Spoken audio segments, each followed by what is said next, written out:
Last week, CSN Collision Centers hosted its licensees, vendor partners, and other industry friends at the Deerhurst Resort in Huntsville, Ontario for their annual conference. All attendees had a chance to soak up the gorgeous sights and pristine weather before workshops started on Thursday afternoon. A vendor showcase closed out day one of the event, but more speaker presentations started on Friday morning. Keynote speaker Risha Grant gave an insightful and thought-provoking talk on diversity, equity, and inclusion in the workplace, which included plenty of interactive opportunities and was received well by the crowd.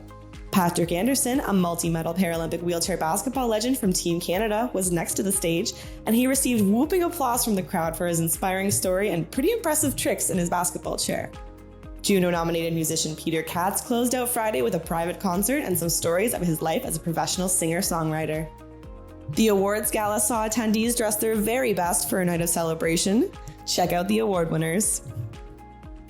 Saturday provided some internal updates for CSN licensees before conference goers split up for an afternoon of optional activities. Some went treetop trekking, others hit up a boat tour of the outdoor pool, and plenty of partners hit up the greens for a round of golf.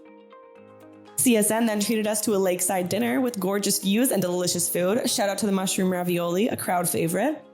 An 80s and 90s cover band Wild Shot Honey concluded the conference with a concert that saw everyone hit the dance floor. Check out our social media and website for more photos from the event and exclusive coverage. Thanks for having the Collision Repair Magazine team, CSN.